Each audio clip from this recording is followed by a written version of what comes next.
নিষিদ্ধ ছাত্রলীগ থেকে শুরু করে জাতীয় পার্টি থেকে শুরু করে সবগুলো সংগঠন বাংলাদেশ ঢাকা সহ বিভিন্ন জায়গায় অস্থিতিশীল পরিবেশ তৈরি করার চেষ্টা করেছে সরকার। আমরা দেখেছি আওয়ামী লীগের সময় আমরা যদি 3 জন লোক এক জায়গায় জড়ো হইতাম, সেখানে ডিজিএফআই এনএসআই থেকে বিভিন্ন লোকজন আমাদের চারপাশে ঘোরাঘুরি করতো। আজকে যখন 1000 লোক মসজিদ থেকে বের হয়ে মিছিল করে জয় বাংলার স্লোগান দেয়, ভাগশালীদের স্লোগান দেয়, মজুরিবাদীদের স্লোগান দেয়, তখন আমাদের পুলিশ প্রশাসন কাউকে রেস্ট করতে পারে না। পুলিশ প্রশাসন জানে না এখানে কারা জড়ো হচ্ছে, কারা মিছিল করছে, কারা এখানে হট্টগোল তৈরি করছে।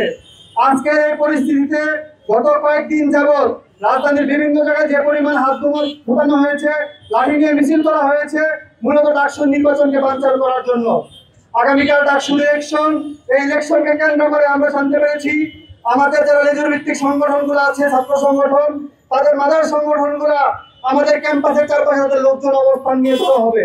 আমরা তাদেরকে স্পষ্টভাবে বলে দিতে চাই, যদি আগামীকাল ঢাকা ইউনিভার্সিটির ভিতরে কোনো রকম বিশৃঙ্খলা তৈরি করার চেষ্টা করা হয় কিংবা ক্যাম্পাসের আশেপাশে কেউ জড়ো হয়, তাহলে আমরা সেই জুলাইকে আবার নেমে নিয়ে আসবো শাহবাগে। আমরা সরল ছাত্র জনতা অবস্থান নিব। যদি কোনো দলের রাজনৈতিক দলের নেতা কর্মীরা এখানে অবস্থান নেয়, ঠিক একইভাবে আমরা অবস্থান নিব। এবারে আমরা খালি হাতে অবস্থান নিব না। তারা যদি খালি হাতে আসে, আমরা লাঠি নিয়ে এখানে অবস্থান করব। আমরা দেখে নিব তারা কারা।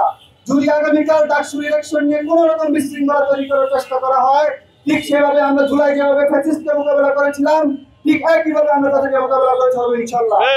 আমরা সর্বশেষ একটি বিষয় বলে দেখতে চাই, আমরা জানতে পেরেছি প্রায় গুণার টাকা দিয়ে টাকার বিনিময়ে রাজসাক্ষী করার পায়তারা করছে বিভিন্ন সন্ত্রাসীদের।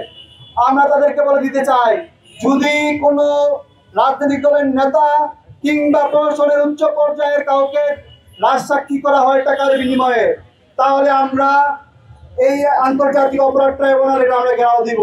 আমরা দেখে নিব কিভাবে আপনারা তাদেরকে রাজসাক্ষী বানান। দ্বিতীয় বিষয়, স্বরাষ্ট্র মন্ত্রণালয় স্পষ্ট করে বলে দিতে চাই, আপনি যদি ঠিক না হন, আমরা ডাকসু নির্বাচনের কারণে এতদিন কোনো কর্মসূচি দেইনি। আমরা আলটিমেটাম দিয়েছিলাম সচিবালয় ঘেরাও দিব, সচিবালয় ঘেরাও দেয়নি। 9 তারিখ ডাকসু নির্বাচন শেষ হবে। যদি 9 তারিখের মধ্যে আপনারা কোনো সমাধান না করতে পারেন, তাহলে এই শহরে জুলাইয়ের যুদ্ধের আবারও নেমে আসবে। আপনাদের কিভাবে নামাতে হয় সেটা আমরা দেখে নেব ইনশাআল্লাহ।